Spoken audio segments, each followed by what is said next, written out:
सरकारला प्रश्न विचारणारे माणसं या सरकारला नको आहेत. सोनम वांगचुक सारखा माणूस ज्याच्यावर मागे चित्रपट येऊन गेला, लोकांनी डोक्यावर घेतला आणि यांना मोदी सरकारने पुरस्कार दिला होता मागे. म्हणजे भारतीय जनता पक्षाचं कसं आहे माहितीये का, आपल्या सोयीचा असला ना मग तो चांगला, आपल्या विरुद्ध बोलला की मग तो देशद्रोही. त्या माणसाला मागे जेलमध्ये पण टाकलं. पण असा माणूस ज्याने शिक्षण क्षेत्रामध्ये क्रांती घडवली, की त्या लडाख सारख्या दुर्गम भागामध्ये जिथे अजूनपर्यंत काही जागी तर गाड्या पण जात नाहीत, अशा ठिकाणी तिथल्या मुलांना शिक्षण देण्यासाठी, तिथल्या मुलांना आपल्या पायावर उभं करण्यासाठी तो माणूस झटतोय.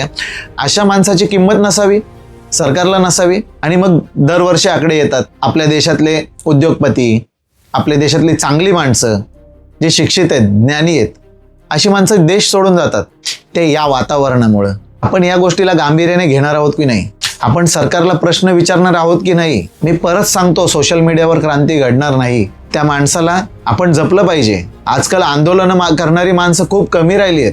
आपण आपला राग फक्त सोशल मीडियावर व्यक्त होतो, आपण व्यक्त झालो, आपली जबाबदारी संपली. पण नाही, आज त्या माणसाचं काही बरं वाईट झालं तर त्याला जबाबदार कोण? आणि सरकार, मला असं वाटतं हे सरकार त्या गोष्टीची वाट पाहतंय का, काही गोष्ट होण्याची वाट बघताय का? पण लोकांच्या रागाचा उद्रेक होण्याची वाट बघण्यापेक्षा सरकारमधल्या कोणीतरी तिकडे जावं, त्यांच्याशी बोलावं. त्या सगळ्या पेपरफुटीला जो मंत्री जबाबदार आहे, ज्या मंत्र्याच्या हातात ते खातंय, धर्मेंद्र प्रधान, त्याच्या राजीनाम्यासाठी काहीतरी पाऊल पुढे टाकावं, काहीतरी करावं. पण सरकार नक्की वाचवतंय कोणाला? या अशा पापी माणसांना वाचवणार आहे का? या राजकारण्यांना, ज्यांना जनतेचं काही पडलं नाहीये, त्या अशा माणसांसाठी, अशा चांगल्या माणसांचा बळी देणार आहे का सरकार?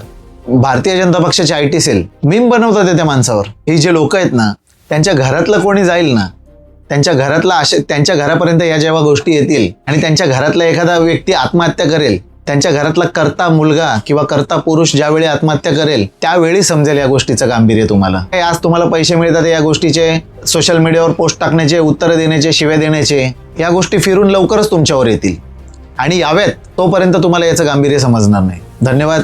जय महाराष्ट्र.